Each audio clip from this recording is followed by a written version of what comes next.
Pick one wake up time and stick to it.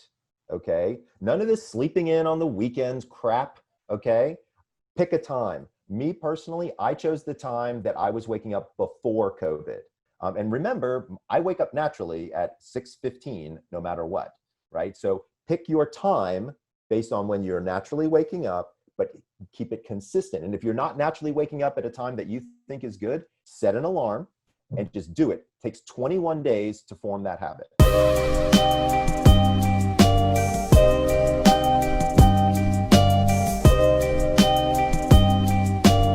We are really excited to have Dr. Michael Breus on the show, who, if those of you who don't know who Dr. Breus is the sleep doctor. I want to emphasize the sleep doctor. So he is the expert in the field when it comes to sleep. He's got his Ph.D., multiple appearances on Dr. Oz, and you are on that quite a bit. You're a clinical psychologist. You're a diplomat of the American Board in Sleep Medicine, a fellow of the American Academy of Sleep Medicine. And this is really cool. I really like this, that you were the youngest person to pass the medical specialty board exams at 31 years old. I mean, that's without going to medical school. Without going to medical school. That's the part right there that's amazing. just mind-blowing. That is amazing. And that specialty obviously is in sleep disorders. And we're going to get into that. But we were talking a little bit before we actually hit record, and I blew this whole thing up by messing up your name. So I apologize. What's new? But That's all good. What we really want to hear about is how you became the best in your field and how you became the sleep doctor, because not every journey is easy. You didn't wake up being the smartest person in the room, and it just, you had to work your tail off. So let's go back in your journey, go back to childhood. Let's talk about what it was like being raised, what your parent dynamic was, siblings, what it was like going through school, and maybe what you're passionate about. But again, Dr. Michael Breus. Jeez, dude. Maybe we should start this over. I love it. All right, I'm just gonna go. How about that? Let's start from the beginning. Where are you from, Dr. Breus? So I was born and raised in just outside Atlanta, Georgia, in Sandy Springs, Georgia. And I am a bulldog, just to be clear. Oh, yeah, Georgia Bulldog. I was born and raised in Sandy Springs, Georgia. I'm an only child. So it was just me and my folks. And around age 9, my parents got separated. And unfortunately, my father went through some very difficult financial times at the time. And so he went bankrupt, and I was living with him. And so I'm 52 years old, and so that's going back 43 or 44 years. You can imagine what it was like for a single father and his son, and having no money. So we bought my clothes at Kmart, and Wait a minute. I don't mean to. So mother and father separated. Correct. What happened to mother? Was mother still in your life? So mother was not in my life for an extended period of time. She was not a child-friendly person. She wasn't a bad person by any stretch of the imagination. No abuse, nothing like that. She just wasn't interested. And my dad was. And so you can imagine 40 years ago what you had to do to get full custody of your son if you were a father. Wow. Oh, man. Yeah. Amazing. So I'm just going to leave it at that, if that's okay. Yeah, that's totally fine. Totally fine. And so I chilled with my dad, and what I learned from my dad, every single day he would come home. I was a latchkey child. So for folks who don't know what that means, my grandparents would pick me up from school. They would bring me to my home, and they would lock me in my home until my father came home. This was a very common practice, by the way. Yes, I agree. I was one as well. Right. Back in the 70s and in the 80s, this was not anything crazy, being done. And when my dad would come home, we would have dinner together. We had the exact same dinner every single night for 2 years, because that was what we could afford. We ate rice-a-roni every night. Hamburger Helper. That's what we ate. Hamburger Helper. So we had a pound of 70-30 chuck that we would mix up, and we would throw in the Hamburger Helper, and we literally ate the same meal every single day for 2 years. Can you eat that Hamburger Helper today? I fucking hate hamburger. Just gonna be honest, guys. There we go. I like it. I love it. Right. But every single night when we ate, he would say to me, "What did you learn in school today?" And I would tell him, and then I would say, "What did you learn in work today?" And he would tell me.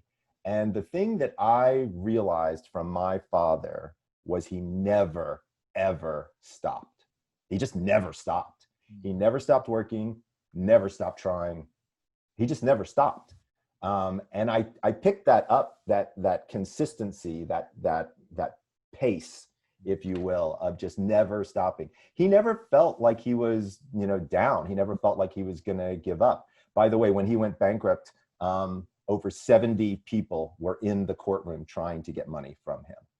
So it was not a pretty scenario. And by the way, he went bankrupt twice. So what he's a field big was risk he in? taker. My dad loves to take those risks. Yeah. What field was he in? And well, that's partially why I took the path that I did. So my father never finished college. He was a life insurance salesman for a while. Then he did real estate for a while, things like that. And so the big emphasis was get through high school and get to college. And so I did. And so I was very fortunate. We figured out financially how to get me through college. And I went to Skidmore College in upstate New York. Division III, there's no real great sports there, anything like that. But it was great because, and the reason that I chose the school is because of the male-female ratio. There were 2 girls for every boy. Smart man. Look at you. So you were born smart. I'm thinking along what a it particular was? route. I'm noticing this. You made mention of your father would come home and he would say, how was school today? What did you learn at school? And you would say right back to him, what did you do at work, or what did you learn at work today? Right. So you are an old soul. I was going to say, because at 9 years old, I did not care what my dad was doing all day. No. And I didn't want to tell him what I was doing all day. That's for sure. My dad always made it acceptable to talk about whatever was going on in my world. For him, it was incredibly important that we have that connection. And he would he would discuss business stuff with me. And I would learn from him and I would ask him questions. And there were times where I had ideas that he would implement in his business world because he was like, holy crap, that's a great idea, Michael. So I always felt that camaraderie there. And actually to this day, I do that with my son as well. So wait a minute. So you take your son, do you ever take your son to some of your business meetings that you have now? All the time. He's my scribe. How old is your son right now? He just turned 18. He's actually going to USC next year. Awesome. All Congratulations. Right. Fight on. Yeah, I've been taking him since he's been probably 10 or 11 years old. I've been taking him to business meetings with me. Man, that is incredible. My dad did it with me. And so what we do is he's the scribe, right? So he takes the notes and I tell everybody ahead of time, I'm like, look, here's how this works. This is my son. He's my scribe. He's going to be taking notes for all of us. He's allowed to ask anybody whatever question he wants. If you don't like it, we're not doing business. And I walk right now. That's awesome. Hey, Jaden, get your ass in here. I'll tell you. I'm yelling at my paper. Bring it. I'm yelling at let my me tell you the best part. Let me tell you the best part about this is I've never had in a business meeting, I've never had somebody say, no, he can't be here. Everybody wants to ask him questions, not me. Awesome. Yeah. Mm-hmm. And everybody always asks me the same question at the end. How'd you get him interested in what you do? And the answer is incredibly simple. I brought him. I just bring him to things, right? Like these kids, they've got these great big minds, right? Just stick them in the pot. But what we do as parents is that we put them in boxes. Like me, I'll put my son in a box and say, hey, and that's exactly what I need to start doing. I mean, I've never thought, and how simple is that, Ben? I mean, really, how simple is that to say, bring my son? Because I always want, at some point, I'm always trying to teach him business along the way anyway. So why not get firsthand knowledge? Sit in the meeting, understand how you're going back and forth. You're negotiating or just having a basic conversation just to hear the dialogue. That's value in itself. So it's actually got 2 forms of value. One is he actually hears the business that's going on, but the second is he's become incredibly comfortable speaking with adults. And that's a great skill set to have as a young man, right? Absolutely. Like he knows and understands, like when we walk into a room together, we both shake everybody's hand and we work on his handshake and he looks people in the eye. Like we do all the things that your dad or mom or whomever was important in your life, probably showed you how to do in terms of connecting and creating those relationships. Those are things that are important for us. I'm just sitting here thinking, what was the first time like from his perspective? Was he all for it? Was he like, yeah, excited? or did you kind of have to bring him dragging to the first meeting? You know, he's always excited. He's an entrepreneur. You know, he's like me. He's a little bit of a hustler.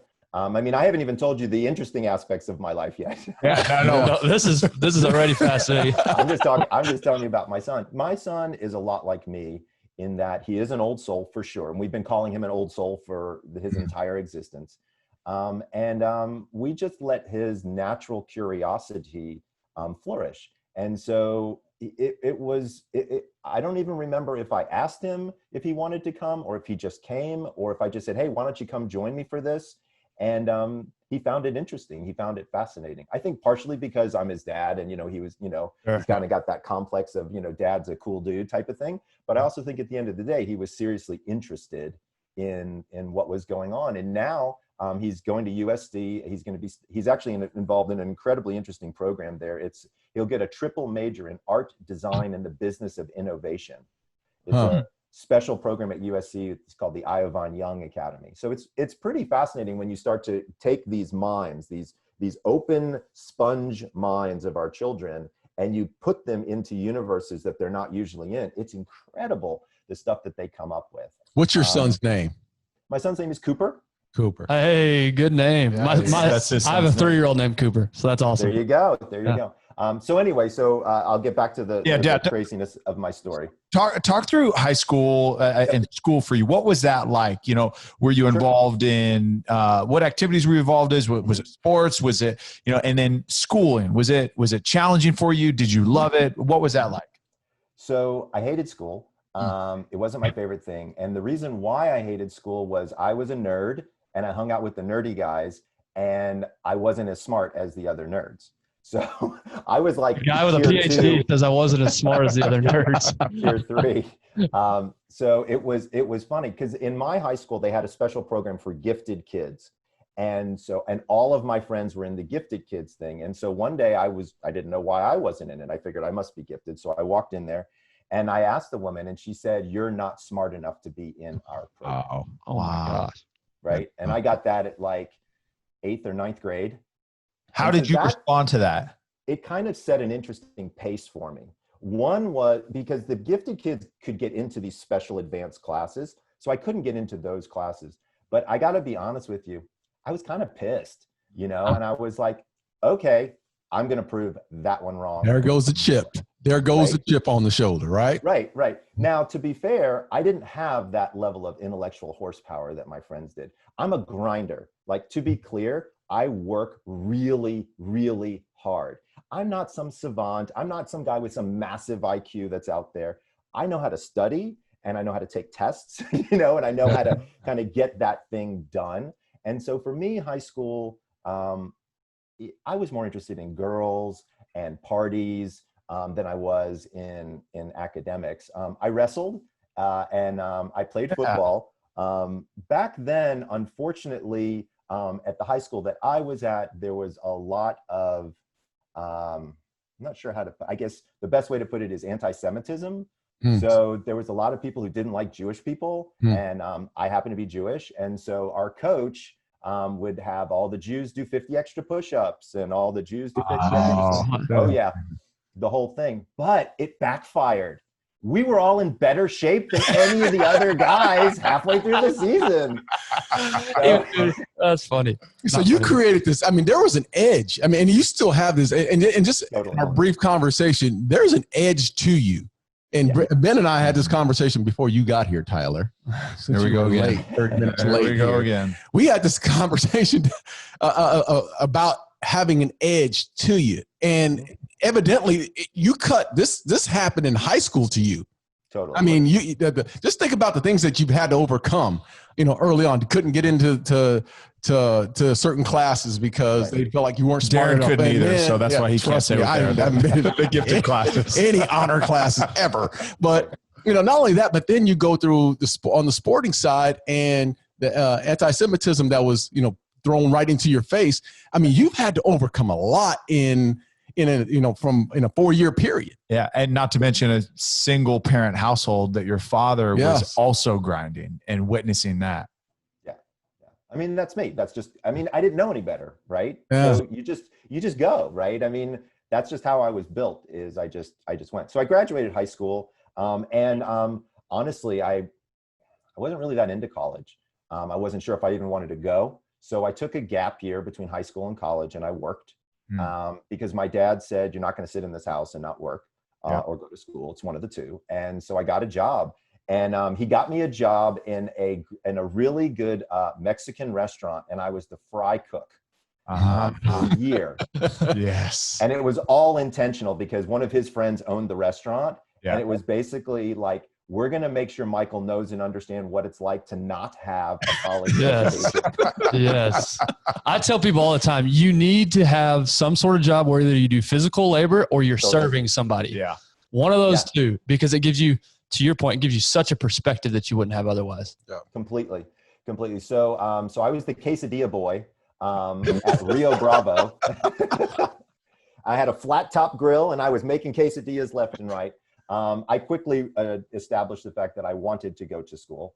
And so then I did. I was fortunate I was able to go to Skidmore, 2 girls for every boy once again. Had a great time there, studied psychology, thought I wanted to go to medical school. So I graduated and then took a year and did all of my pre-meds in a year, thinking this is the route that I'm going to take. And then at the end of that year, I realized that I was really interested in psychology. I was really interested in how the brain works, not necessarily how the body works. And I thought to myself, why would I go to medical school for 4 years when I'm only going to get like a 6-week rotation in psychology? Because at that time I had no interest in sleep. I didn't even know sleep was a discipline at that time, to be honest with you. So, I kind of went that route and then said, I don't think I want to do that. I think I want to get my Ph.D. So I went and I applied for, and I was accepted to the University of Georgia Ph.D. in Clinical Psychology program. So that's a 5-year program. And it's really interesting. And so I decided, I was at the University of Georgia, why not go into sports psychology, right? You got some of it's one of the premier sports psychology programs in the country. The research that they do there is intense. It's incredible. So I got in there and I started working with a guy who was interested in sleep and sports. And circadian rhythms and sports. And that was really my first entree into this whole idea that, hey, this could be kind of interesting to do something with. And so I decided I was going to go into sports psychology. So I started taking all my classes in the sports psychology department and things like that. So in clinical, you have to do what's called a residency. So a lot like an MD, once you finish your education, you have a practical year-long experience. So this is where you guys will get a kick out of this. So the best sports psychology program for what I was interested in, which was eating disorders in athletes, was at the University of Mississippi Medical Center in Jackson, Mississippi. Okay. Now, being a Sandy Springs boy, I had no problems being in the deep, deep south of Jackson, Mississippi. So I was really excited and I really wanted to get into this program. Here's the problem. It's the #1 program in the country. So only the Harvards and the Yales and the Princetons are the people who got to go to that. Georgia's a top 20 program, but I didn't get in. But what was interesting was they had a track. They had a specialization track, a sleep track. I had worked my way through graduate school working in the electrophysiology department. So, that kid that you knew who liked to take apart the telephone and put it back together and only had a couple of extra pieces? That was me. A couple of extra pieces. I think that was one of you guys too, right? There's one right here in the middle that does always a couple pieces. The same thing. Like, what do you need these for? Right? So I was that guy, but I did that with EEG machines, EKG machines, like all of the medical equipment. So I kind of went from telephones to science. And that was what I just kind of had an affinity for. It turned out all these machines that I'd been working on for 4 years were the same machines they use in the sleep lab. And I had no idea, dude. I had no idea. So I said to myself, here's what I'll do. I'll sell myself as a sleep guy, and then I'll just transfer once I get there. Once you're in, you're in. Yeah. Exactly. Right. I'm like, just because I didn't walk through your front door doesn't mean I'm not going to be in your program. Right. So I get there, I get accepted, and I get there and they're like, okay, we get it. You want to transfer, but you promised us, and you've got to do at least, this first portion in the sleep lab. And I'm like, sure, no problem. Sleep. How tough can it be? Right. I know how to sleep. This should be interesting. Right. By the 3rd day, I absolutely fell in love with clinical sleep medicine, and I knew I would never change my career path ever again. Dude, I help people like this. It's unbelievable. I like how the confidence, like, wait a minute. You just said like this. Absolutely. Just like the confirmation. Like you're just like, I'm the baddest. I am the baddest dude. sleep doctor you're ever going to You did say after 3 days, you knew. What was it about after those 3 days that you were so drawn to? It's helping people that quickly was so fascinating to me. So here's the thing is in traditional clinical psychology, right? You're working with people with depression, with anxiety, with all these different things that can take months, even years to see any level of treatment gains. You change somebody's sleep, you change their life.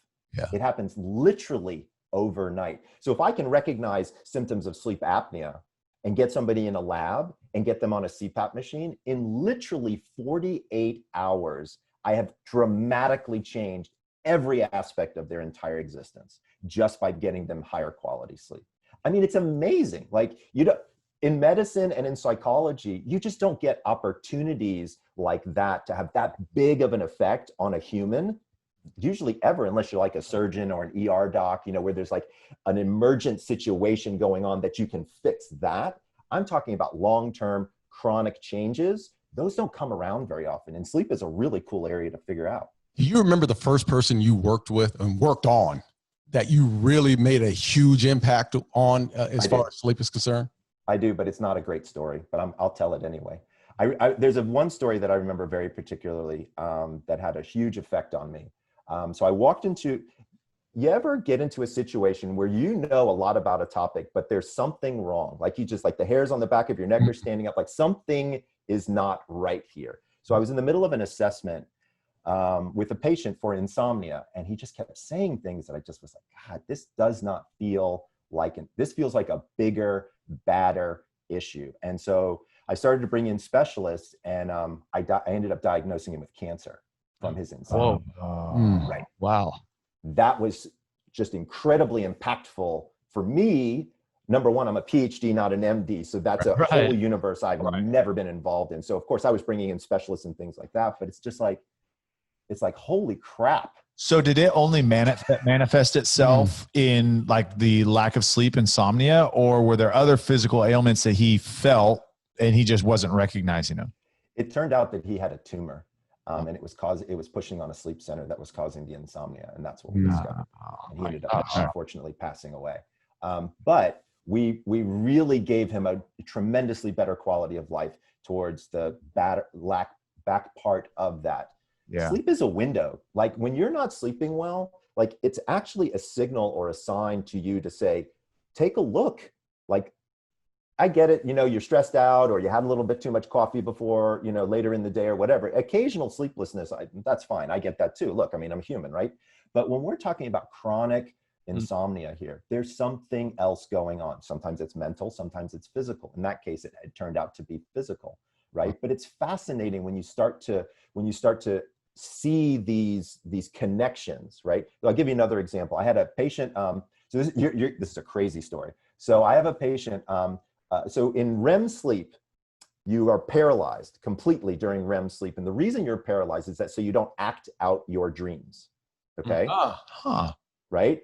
Because otherwise you'd be all over the place, right? Right. So as I said, I'm from a small town outside Atlanta, Georgia, Sandy Springs, Georgia. It's a decent sized hunting community, right? And if you're a hunter, you know that if you shoot a doe and you don't kill it, you either have to slit its throat or crack its neck, right? It's the most humane thing to do. Right. This guy woke up with his wife's head ready to crack her neck. No shit. I swear to God, we got it on film. It's unbelievable, right? And he was completely asleep.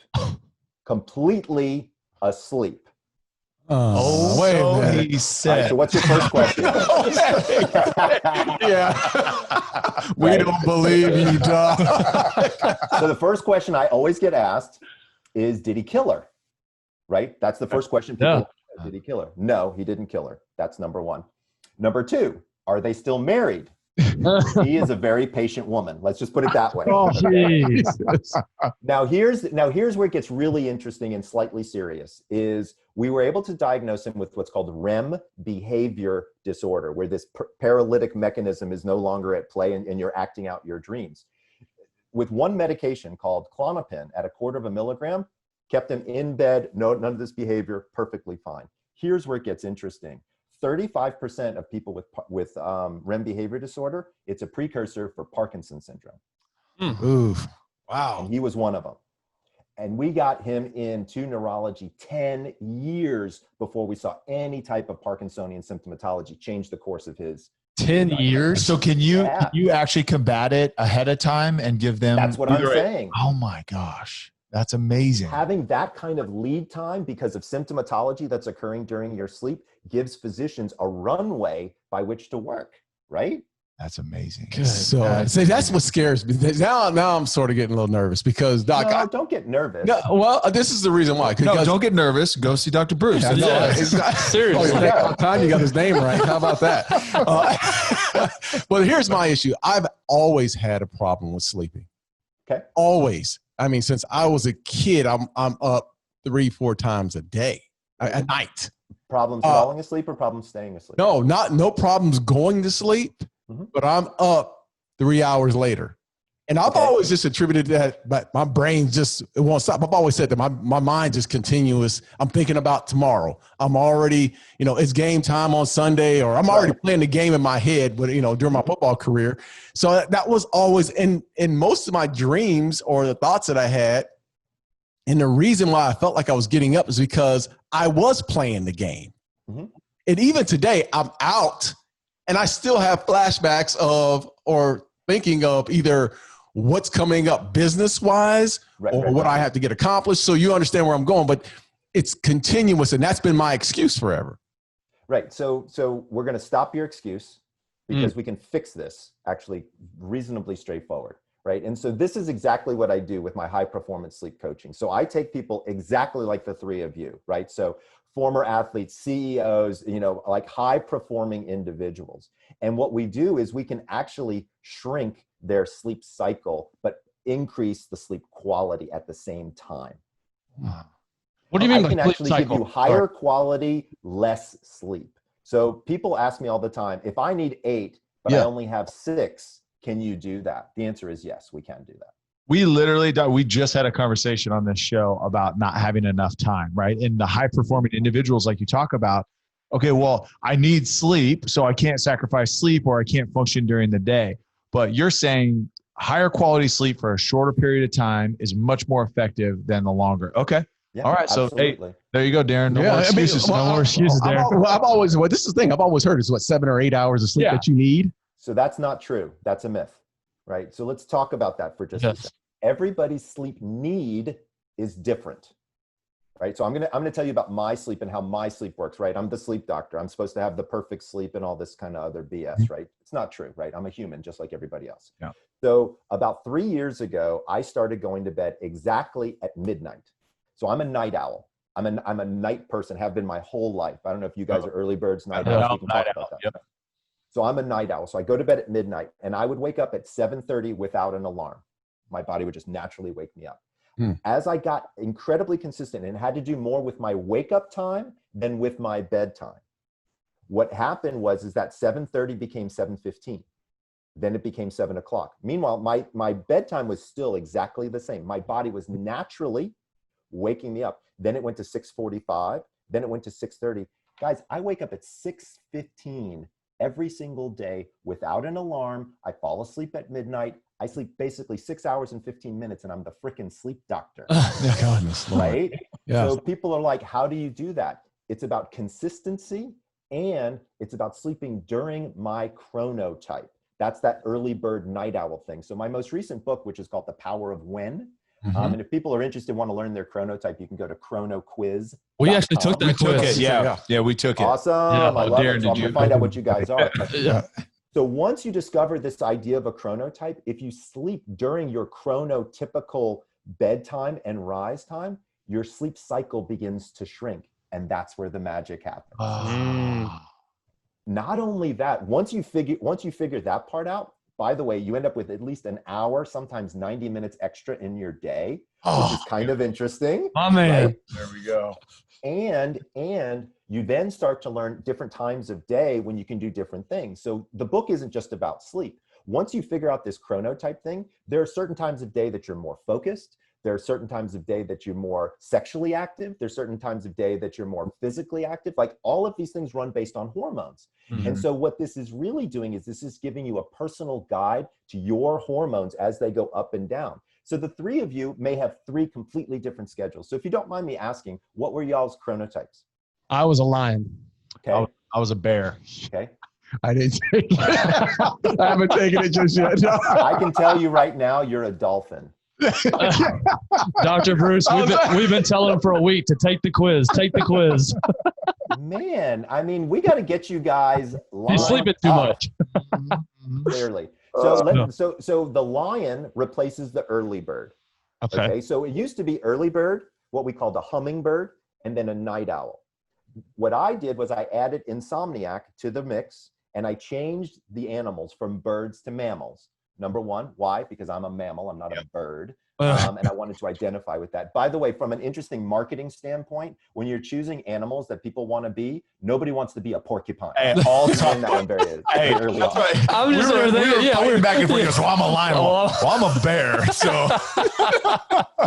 So we had to choose animals, right? We had to choose animals that people would want to identify with and that actually had the circadian cycle. So lions really are early morning animals. Wolves, which is what I am, are late night creatures. So we were very thoughtful. We chose animals that actually abide by the cycle and were things that people wanted to identify with. The reason I think you're a dolphin is because of your erratic sleep schedule. Dolphins are usually my problem children. They're the people that, Glad somebody finally said it. They're a lot like lions. So lions actually, there's lion envy out there. So people who are lions, people wish they were lions. Lions are my early to bed, early to rise, kind of the COOs of a company. Very militant. Y'all hearing this? But then lay around all day and let everybody else do all the hunting for them, right? Is that what it is? Lions have a tendency, I don't know about you, lions have a tendency to make a list and they go from step one to step two. Oh my gosh, you are describing me. It's annoying. From my sleep, you're describing me. That's crazy. Right. So now bears are actually the best one to be. And I'll tell you why. Because being on a bear schedule is the most consistent. So this idea is not new. So if you go back to hunter-gatherer villages, right? Think about it like this. The hunters were the lions, right? They were the early morning people because you had to go out before dawn to capture an animal to kill it. The villagers, whoever maintained the village, right? Those were the bears. They get up at a very regular time. They go to bed at a regular time. They kind of keep the world going. The sentries or the security were the wolves. They were up anyway, right? So these three people, from an evolutionary perspective, they've been around for thousands of years, right? The addition is this idea of the insomniac, or what I call the dolphin. So the reason I chose dolphin is because dolphins sleep unihemispherically. So half of their brain is asleep while the other half is awake looking for predators. Because remember, they're swimming all the time. So if they fall asleep, they could get eaten. Never protected, so I kind of feel like that's a good representation of my insomniacs who are like never quite asleep or up and down and up and down. I think that might be you. So let me ask you that. Can that change throughout your lifestyle? Because I would say I for sure was a wolf early on. For sure. Because I was up late, no problems, no issues there. And I was more productive like 8 p.m. to midnight. Like that's where I preferred to get work done. And really it was when I transitioned out of football and into the business world that I think that I really did transition. So now it's like, okay, I can't really stay up past 10 o'clock and I get really tired. But I'm up at 7 o'clock, like without an alarm. Yeah. So we call that chrono longevity. So what ends up happening is we all end up going through all of the different chronotypes at different times in our lives. So as an example, as an infant, you're a lion, right? Mm-hmm. Babies go to bed early, they wake up super early. Then when you've got kids that are like in the toddler kind of middle schooler range, they're like a bear, right? They wake up when the sun comes up, they go to bed when the sun goes down-ish, right? Then when they turn into teenagers, I've got an 18-year-old and a 16-year-old. Let me tell you something. They are wolves, right? They want to stay up until 2 and sleep until 10 and the whole thing. Right? And then every once in a while, as we get older, sometimes we can get insomnia because of medical frailty issues or physical issues or things like that. And that's where some people can turn into a dolphin. So we do see over the course of a lifetime, people have a tendency to shift. Most people around age 20 seem to set in one of their chronotypes. And then again, around age 45 or 50, I'm 52 and I'm starting to notice it now too, is I'm starting to move a little bit earlier in the day. So I used to be a wolf. I mean, I couldn't even consider going to bed before 12:30, 1 o'clock. Now, 11:45, I'm starting to feel a little tired. You know, it's like I'm 52. I mean, I'm in pretty decent shape, but still, it's like, this isn't easy anymore. So we do see it changing across the lifetime. And there can even be certain situations that can be situational.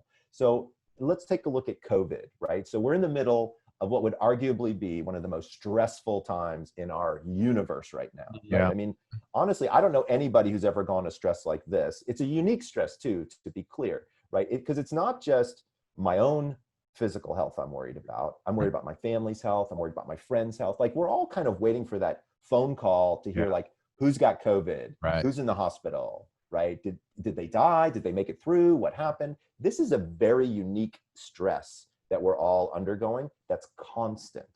So I would argue that now is one of these times where we really need to be thoughtful about our sleep, and maintaining a consistent sleep schedule is one of those things. So like, if I was sitting back and thinking about your audience and things that people could do right now to help improve their sleep as they want to improve their performance, there's a couple of things I want to share with everybody, if that's okay. Yes, absolutely. So step number 1 is pick one wake up time and stick to it. Okay. None of this sleeping in on the weekends crap. Okay. Pick a time. Me personally, I chose the time that I was waking up before COVID. And remember, I wake up naturally at 6:15, no matter what, right? So pick your time based on when you're naturally waking up, but keep it consistent. And if you're not naturally waking up at a time that you think is good, set an alarm and just do it. It takes 21 days to form that habit. Okay, so let's say this. Let's say you're waking up, because my alarm that wakes me up every day is 5:14 a.m. Okay. And but I'm so tired because I haven't slept all day. I'm serious. Or I wake up and I'm just Is the alarm going off at 5:14? No. Or is your head going off at 5:14? My head is going off at 5:14. It just wakes me up every morning. What time do you go to bed? About 11-ish, 11:30. So what I would say what I would want to do, so for an example, if you came to see me and we were going to do high performance sleep coaching, the first thing we would do is we get you to take your damn chronotype. So you didn't do your homework. I'll do that today. It took all of like 4 minutes and 27 seconds. Yes. If that. Yeah. So what we would do is we would discover your chronotype, and then I would take your schedule and I would put it into that chronotypical schedule. Mm-hmm. And that's going to be unique for you. So you might not be getting up at 5:14. You might be getting up at 7:14, depending upon what your chronotype is. By the way, guys, chronotypes are genetic. I can figure out your chronotype from your 23andMe data, from your ancestry.com data. Really? Absolutely. No, it's a specific, this isn't made up bullshit. Like, this is real science. Like, I've got over 220 studies in the book. Like, this is something that's been studied around the world. Like, this is really interesting, cool stuff. But for you, what I would suggest is, why don't we take it offline and let's talk through it, and then have me come back for another show if you guys are down for that. Yes. Absolutely. And then we kind of talk through how did we work together, and then people can start to understand what we do. Because like, the first thing that I do with people is we figure out their chronotype. Then I look at their deficiencies as far as supplements are concerned. So I want to know what your magnesium looks like. I want to know what your vitamin D looks like. I want to know what your iron looks like, melatonin, things like that, to understand where your body levels are. Then what I do is I get people to that par level so that their body is no longer deficient. And then we see if you can sleep, right? Once we figure that out, then I can say, okay, he's having a hard time sleeping here. Let's put him into his chronotypical bedtime, and let's do a couple of quick, easy tricks to make him fall asleep and stay asleep. And then all of a sudden we get there, right? So back to the ideas that people can do on their own. Step number 1, keep a consistent bedtime. Step number 2 has to do with caffeine, right? So here's the thing about COVID is we're all drinking more caffeine than we ever did before. Yeah. And I'll tell you why. It's because we're all stuck on Zoom call after Zoom call after Zoom call. And we think, okay, I've got a couple of minutes between calls. My cup is low. I'm going to walk in there and just fill it up. And we don't even realize it, but we're all increasing this caffeine. Most people don't know caffeine has a half-life of between 6 and 8 hours. Right? So if you don't stop drinking caffeine by about 2 p.m., it's going to influence your ability not only to fall asleep, but to stay asleep. What you looking at me for? We have someone that's sitting here that just consumes caffeine however he can get it. It's in his mouth. Right. So let's talk about that for a second. Pause. Yeah. So one of the things that we know is, is that there are different caffeine sensitivities. Believe it or not, some people are more sensitive to caffeine than others. But I'm going to be very clear on this next point. Caffeine's a stimulant. I don't care if you're sensitive or you're not sensitive. It's going to affect the depth or the quality of your sleep. You may still be able to fall asleep because you're so damn exhausted, but I'm telling you now, you're not getting into the deeper stages of sleep, which is that physical restoration, which is what you really want to feel good about. That's a great point because, sorry, go ahead. No, I was just going to say, if you can stop caffeine by 2 p.m. So step number 2, stop caffeine by 2. Okay. No, and that's great because I justify it like, hey, if I'm wiped out at 3 or 4 o'clock and I got to push through these last couple of meetings, I'll either, I'll have an energy drink or I'll have a coffee or whatever it is. And because I still can go to sleep at 10, 11 o'clock. But what you're saying is it's not good sleep. It's not the quality of sleep that you're looking for. I can promise you that. Also, caffeine is a diuretic, and you function better when you're well hydrated. Most people don't know that sleep in and of itself is a dehydrative event. So you guys are all athletes. You understand how the body has to have hydration. Don't forget, the body's still working and using glucose while you're asleep. It's not like you kind of put the car in park. You really don't. To be honest with you, you put the car in like first gear, right? Like you kind of go down and you really start to move through the body and the systems, and all the systems have to get cleaned out. All these things have to happen. So hydration turns out to be massively important. But if you drink too much water before bed, you wake up all night and have to pee. Right. Yeah, that's right. Oh, that's me. I know. I knew where you were going with this. Is that my age? That's being 60. Hey, here's the thing with hydration, right? Is it's really about balance, and it's about prior day hydration. And so it's just about getting into a rhythm. So let's talk about alcohol, because that's a form of hydration that's not so great. So lots of people, well, let me put it to you this way. There's a really big difference between going to sleep and passing out, right? Yeah, that's a good point. Yeah. Right. And alcohol is the #1 sleep aid in the world. More people use alcohol to help them fall asleep than any other substance. So, and it's not a good one. While alcohol makes you feel sleepy, it actually keeps you out of stages 3 and 4 sleep. And stages 3 and 4 sleep turn out to be your physical restoration. Would you believe half of your hangover is due to lack of stage 3, 4 sleep? The other half is due to dehydration. So don't drink too close to bedtime. It takes the average human 1 hour to drink 1 alcoholic beverage. So step number 3 is to stop alcohol roughly 3 hours before bed, depending upon how many alcoholic beverages that you have had. If you've had 1 beer, you drink 1 glass of water, you wait 1 hour before bed. 2 beers, 2 glasses of water, 2 hours before bed. Once you kind of hit the 3rd beer or whiskey or wine or whatever is your pleasure, different things happen in the body from a metabolic standpoint and from an alcohol reactivity standpoint. For guys, we can get aggressive. It doesn't seem to hit until you've got enough alcohol in your system. And also you can get energetic. You ever get, have a couple of beers in you and then all of a sudden you're like, yeah, let's go dancing, or that's not helpful for sleep, right? So if you're going to use the tool of alcohol to relax you and calm you down, you want to keep it to, less than three or less beverages, and you want to give yourself 3 hours before bed to have stopped alcohol. Okay.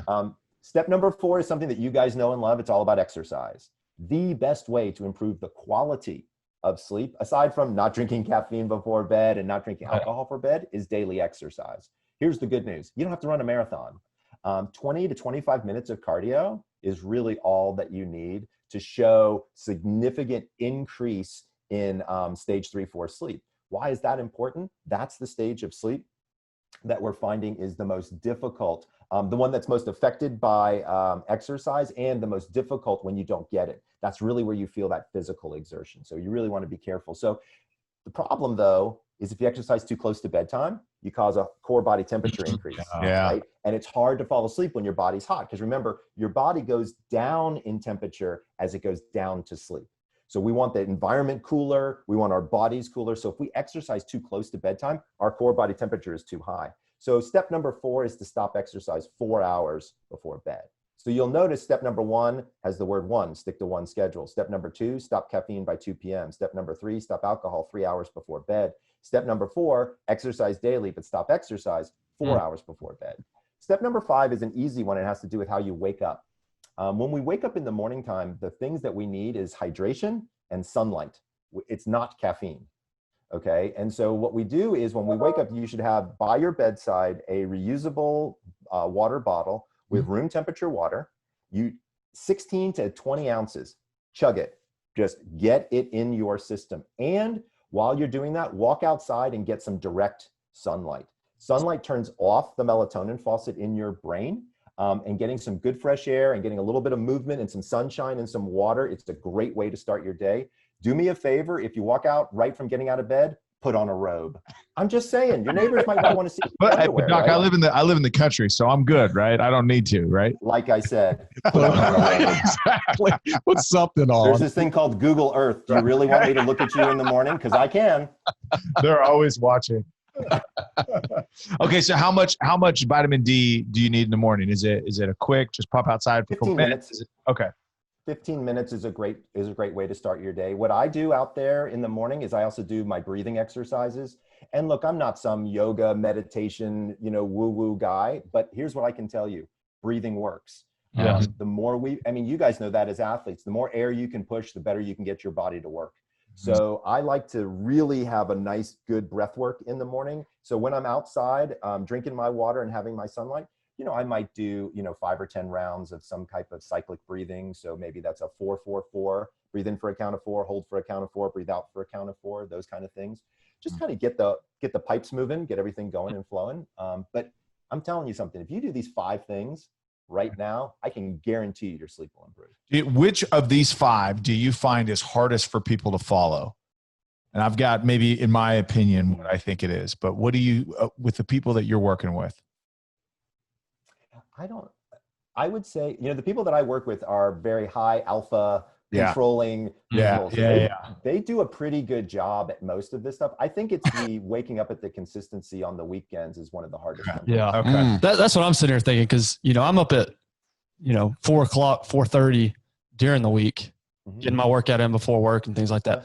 I'm sitting here thinking, how in the world am I going to wake up at 4:30 on a Saturday or Sunday? So you don't wake up. I thought you did wake up. Not that early. No. What time do you usually wake up on Saturday and Sunday? Well, depending on what I have to do, 6:30, somewhere in there, 6:30, somewhere in there. So what I would say is if you're normally waking up at 4:30, you can probably give yourself on Saturday, probably 30 minutes. Okay. So maybe getting up at 5. And what I would do is I would use that as specific time for self-care, right? Because nobody else is awake. Mm-hmm. You can focus in on what you need to do for you. Right. So whether that's business, whether that's journaling, whether that's mentoring, whether that's reading articles, because that is going to be your time. And that's one of the nice parts about creating this little space in the morning times, especially on Saturday and Sundays, is it's a great time to catch up on you. Yes. Right. And check in with you. Well, yeah, that's part of the reason I wake up so early is because it's the first hour. There's nobody else in the house that's awake. It's my time, and it's literally the only hour I have to myself.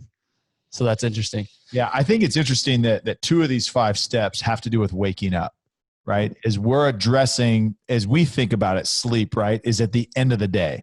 But reality is the start of your day, has a huge impact on how you finish your day. So, and I was thinking number 5 would be hard, right? It's like, okay, water and get outside because now I'm preparing first thing in the morning for how I'm going to sleep that night. Yeah. And it's really about that consistency and setting that expectation for your body. So if your body knows that it's going to be getting up, that it's going to be getting water, that it's going to be getting sunshine, it literally dictates the tone for the whole day. And I love the way you looked at that because here's the bottom line. We don't go to sleep because we love sleep. We go to sleep to wake up and feel refreshed. Yes. We go to sleep to wake up and spend time with our families, our loved ones, our careers.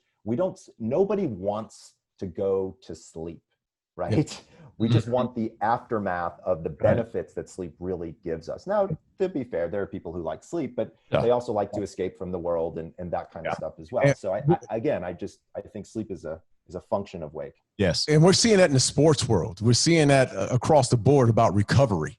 and how serious these sports teams are taking recovery now. So one of the things that we've heard, and I want you to talk about, like what we hear all the time is, we need a good mattress to go to sleep. I mean, to really get some good sleep. We need, like there's melatonin. There's all these pills that are out there, and there's sleep pills and all that. Give us some of that background, Doc, because there's so many people that are out there prescribing medicines that we probably really don't need. Absolutely. So that's a big question, right? So there's a lot of different ways to unpack that question. So first, let's talk about the idea of a mattress, pillow, sheets, and what does all that mean? So I believe that sleep is a performance activity, right? And so I'm a runner, right? And I know I can run a race in flip-flops with cutoffs with a torn t-shirt and a boombox on my arm, right? But my time's not going to be too good, right? But if I've got my ear pods in, I got my tunes going, I got my dry fit wear, my Asics, I can move. Like I can run 745 mile, no problem, right? So it's about the equipment, right? And so if you have the right equipment for sports, you perform better. If you have the right equipment for sleep, you perform better. It's really that simple, okay? But we all know that equipment doesn't give us this unbelievable edge. It gives you a small edge. Right. Doesn't give you the entire edge, right? And so what I tell people all the time is your environment makes up about maybe 15 to 20% of your sleep-related issues. So I've got the best eye shades, I've got the best earplugs in the world. Like I've got all of that stuff. I can tell everybody what the best of the best is and all of those types of things. But at the end of the day, the biggest issue surrounding sleep, and this includes supplementation, this includes medication, is attitude. It is all about your attitude, how you approach sleep. Now, this is going to sound very woo-woo, but I've got a lot of data on this, right? And so I'm going to give you an example. So one of the things that happens to most of my clients is they come to me and they say, Dr. Breus, I wake up between 2:30 and 3:30 every night, right? Sound familiar? Right? Yeah, can't go back to sleep. Yeah. Right, can't go back to sleep, not going on. So what do? First thing they do is they look at the clock. Yeah, go get a bowl of cereal. Instantly do the mental math. Serious? Go get a bowl. I can't sleep. And then they get pissed. Yes. Right? It's me. Right. And so that anger, that frustration causes what we call autonomic arousal, right? So physiologically, you are turning things, as you're getting angry, you're turning things on that are the opposite of sleep. Right? Yep. So when you look at that clock and you do that math and you can't help do that math, you're pissed. Yeah. So the easiest and the most effective thing that I've ever done with people, more effective than sleeping pills and supplements and chronotypes and things like that, is this one very straightforward, simple concept. When you look at the clock, here's what you say. This is awesome. It's 3:30 in the morning. I've got to get up at 6:30. I've got 3 hours where I might be able to get some more sleep. Here's one thing that Dr. Breus taught me. If I lie here and relax, 1 hour of rest is equal to about 20 minutes of sleep from a rejuvenation standpoint, which is true. Right. So if I just sit here and chill and be optimistic and look forward to the possibility of getting some more sleep, that's awesome. If I don't get it, I know I'm going to be waking up at my 6:15 normal wake up time, and I get up and I start my day. Within 7 days, the whole thing starts to switch and your entire attitude starts to flip. So you guys know this from sports. So you know that there were things that you would do in your mind to get you there, right? Yeah. Yes. Correct? Across the board. Yes. Yep. You did things this is how you do it with sleep. Make sense? It makes sense, but that's a 3 o'clock in the morning, Doc, trying to be positive. Because again, I mean, that's something I'm going to have to work on, because you're right. I mean, you hit it on the head as far as the frustration of knowing that I got maybe 2 hours before I definitely had to get going. I'm looking at the clock. I'm pissed off that the fact that, I'm up and I can't go back to sleep. There's just so much frustration that leads to, and there's some times, Doc, I'll tell you this, there are times where I'll just go ahead and stay up.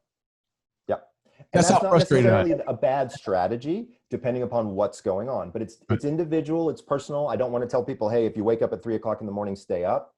But at the end of the day, changing that attitude in the middle of the night, it takes some time. It took me almost 3 weeks before I was able to, when I looked at that clock, not get pissed.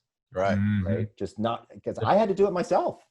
Like, what about anxiety? None of us are immune to it. What if you just wake up with anxiety? Like, and there's a couple instances I say, so like training camp, it was every day, right? Like you just don't want to wake up. You don't want to wake up. You don't want to wake up.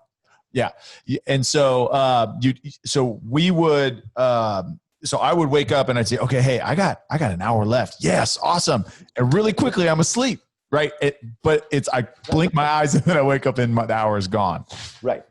So go ahead. So you've already got the skill set. Yeah. You just have to use it in the middle of the night if that's what happens to you. Generally speaking, what I recommend to people is if you wake up within 45 minutes of what your normal wake up time would be, go ahead and get up. Okay. Don't try to. Because what's going to happen is you're going to fall back asleep. You're going to get into a deeper stage of sleep, and then you're going to feel like shit when you wake up. Yes. Okay. Right. Okay. So your body's already gone through that cycle to start to rev up, wake up, come out of that cycle. Okay. So today's culture, we're obsessed with phones. We're obsessed with catching up. And so how much have you seen that affect sleep patterns, across the board with like going to bed, looking at a phone and talk through the effects of that blue light concept? Sure. So I've actually written extensively, probably 4 or 5 different blogs on the effects of blue light on sleep. To be clear, it's not the only thing that's preventing people from sleeping. However, there is a large number of people who are playing with their phones before bed. They're checking Facebook or they're trying to get their high score on Candy Crush or whatever it is, right? There's no runway to get there, right? You're scrolling, and then you're supposed to fall asleep. Like that doesn't work for me, right? Like it's too much engagement. I actually don't have a problem if you want to watch TV. My wife falls asleep with the TV on all the time, and I'm the fucking sleep doctor. Right? I talk about it all the time to people, right? It's what turns her brain off. Right. So guess what? There's a timer in 99% of the TVs out there. Set the timer. Yeah. If your thing is falling asleep with the TV on, you've heard it here. The sleep doctor says that's okay to do. But it's not okay to have an iPad or a phone and you're, engaging. It's one thing to let content passively, if you're watching an old episode of Seinfeld, I'm really not that worried about it. But if you're looking on Facebook about, the social unrest, or you're looking at Facebook about somebody's new baby, or that's not getting your brain ready for bed. You know what I mean? Okay. Right. And then talk about temperature. You mentioned it, like core body heat and what that is. What is the optimal? And I want my wife to make sure that she writes this down right now. What is the optimal temperature in the house to sleep and to get yourself to the best phase? So you want to, if you can, you want it to be between 68 and 72 degrees if you can. Wow. Now to be clear, I lived in like 68, right at 68. I'll tell you how I came up with those numbers. So what we know is at 75 degrees, it becomes so hot that you end up throwing the covers off and you have to wake up to do that. And at 65 degrees, it becomes so cold that your body won't go into REM sleep because it has to move around to create friction. So there appears to be a window between 65 and 75 degrees. Look, I lived in Arizona for 10 years. If I could cool my house to 75 degrees, it would have cost me a fortune. Yeah, right. So there are some places in this universe where you're never going to get to that zone. So just again, as cool as you can get it is always going to be better. Okay. What are your thoughts on, like measurement tools like Whoop straps and stuff like that to really monitor? And do you use tools like that with your clients and to measure where they're at? So with all of my clients, I do use tools like that. To be fair, none of them are amazingly accurate. Okay. Here's the thing. Sleep is a complicated metric. Steps are easy, right? My daughter that's a calculus problem, right? It's the length of your leg and your gait, and you swing it and you get your number. Right? Sleep is much more complicated than that. I mean, how do you measure what a good night's sleep is? It is how fast you fell asleep, is how quick you got to REM, is how quick you got to deep, is how much deep, is how many awakenings, is the length of the awakenings. I mean, dude, I could go on and on and on.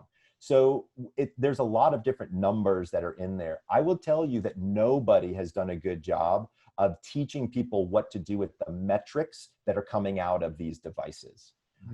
Nobody has done a good job of that. I personally, with my patients, I use the Oura Ring.